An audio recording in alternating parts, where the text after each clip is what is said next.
Exode, chapitre 32. Le peuple voyait que Moïse tardait à descendre de la montagne. Alors il se rassembla autour d'Aaron et lui dit : « Allons, fais-nous des dieux qui marchent devant nous, car ce Moïse, l'homme qui nous a fait sortir d'Égypte, nous ignorons ce qu'il est devenu. » Aaron leur dit : « Retirez les anneaux d'or qui pendent aux oreilles de vos femmes, de vos fils et de vos filles, et apportez-les-moi. » Chacun retira les anneaux d'or qui pendaient à ses oreilles, et ils les apportèrent à Aaron. Il les reçut de leurs mains, jeta l'or dans un moule, et fit un veau, en métal fondu.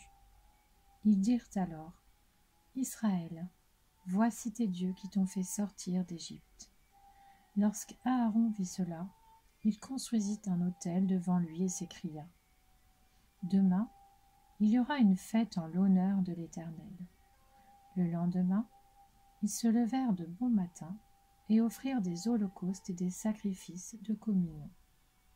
Le peuple s'assit pour manger et pour boire, puis ils se levèrent pour s'amuser. L'Éternel dit à Moïse : « Vas-y, descends. En effet, ton peuple, celui que tu as fait sortir d'Égypte, s'est corrompu. Ils se sont bien vite écartés de la voie que je leur avais prescrite. Ils se sont fait un veau en métal fondu, se sont prosternés devant lui, lui ont offert des sacrifices, et ont dit : « Israël, voici tes dieux qui t'ont fait sortir d'Égypte. » L'Éternel dit à Moïse : « Je vois que ce peuple est un peuple réfractaire. Maintenant, laisse-moi faire. Ma colère va s'enflammer contre eux, et je vais les faire disparaître, tandis que je ferai de toi une grande nation. » Moïse implora l'Éternel, son Dieu, et dit : « Pourquoi, Éternel, ta colère s'enflammera-t-elle contre ton peuple, celui que tu as fait sortir d'Égypte avec une grande puissance et avec force ? Pourquoi les Égyptiens diraient-ils : c'est pour leur malheur qu'il les a fait sortir de notre pays, c'est pour les tuer dans les montagnes et les exterminer de la surface de la terre ? Renonce à ton ardente colère et reviens sur ta décision de faire du mal à ton peuple. Souviens-toi d'Abraham, d'Isaac et d'Israël, tes serviteurs. Tu leur as dit en jurant par toi-même : je rendrai votre descendance aussi nombreuse que les étoiles du ciel. Je donnerai à vos descendants tout le pays dont j'ai parlé, et ils le posséderont pour toujours. » L'Éternel renonça alors au mal qu'il avait déclaré vouloir faire à son peuple. Moïse repartit et descendit de la montagne, les 2 tables du témoignage dans la main. Les tables étaient écrites des 2 côtés. Elles étaient écrites de chaque côté.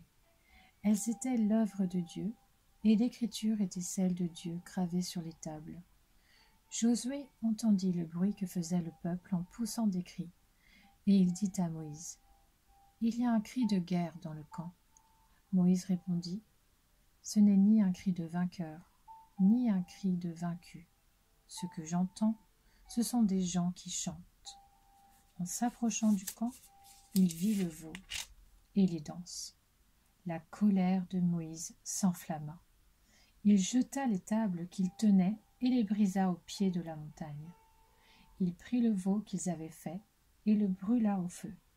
Il le réduisit en poudre, versa cette poudre à la surface de l'eau et la fit boire aux Israélites. Moïse dit à Aaron : « Que t'a fait ce peuple pour que tu le rendes coupable d'un si grand péché ? » Aaron répondit : « Que la colère de mon Seigneur ne s'enflamme pas. Tu sais toi-même que ce peuple est porté au mal. Ils m'ont dit : fais-nous des dieux qui marchent devant nous, car ce Moïse, l'homme qui nous a fait sortir d'Égypte, nous ignorons ce qu'il est devenu. Je leur ai dit que ceux qui ont de l'or s'en dépouillent, et ils me l'ont donné. Je l'ai jeté au feu, et il en est sorti ce veau. » Moïse vit que le peuple était en plein désordre, et qu'Aaron l'avait laissé dans ce désordre, exposé au déshonneur parmi ses ennemis. Moïse se plaça à l'entrée du camp et dit : « Qui est pour l'Éternel ? Qu'il vienne vers moi. » Tous les Lévites se rassemblèrent à ses côtés. Il leur annonça : « Voici ce que dit l'Éternel, le Dieu d'Israël, que chacun de vous mette son épée au côté. Traversez et parcourez le camp d'une entrée à l'autre et que chacun tue son frère, son prochain, son voisin. » Les Lévites firent ce qu'ordonnait Moïse, et 3000 hommes environ parmi le peuple moururent ce jour-là.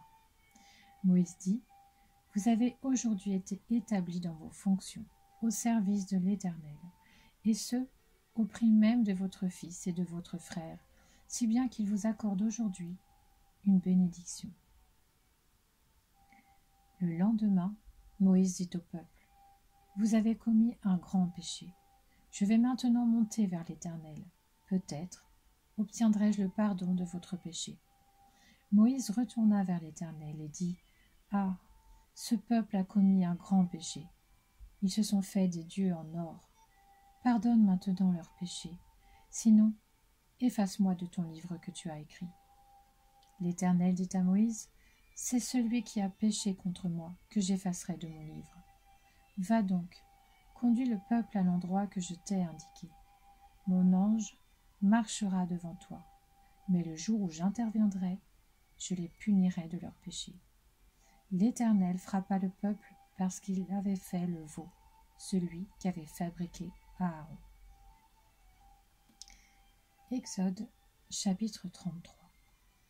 L'Éternel dit à Moïse : « Vas-y, pars d'ici avec le peuple que tu as fait sortir d'Égypte. Monte vers le pays que j'ai juré de donner à Abraham, à Isaac et à Jacob, en disant : je le donnerai à ta descendance. J'enverrai un ange devant toi, et je chasserai les Cananéens, les Amoréens, les Hittites, les Phéréziens, les Éviens et les Jébusiens. Monte vers ce pays où coule le lait et le miel. En revanche, je ne monterai pas au milieu de toi, car tu es un peuple réfractaire, et je risquerai de te faire disparaître en chemin. » Lorsque le peuple entendit cette parole de malheur, il prit le deuil, et personne ne mit ses ornements.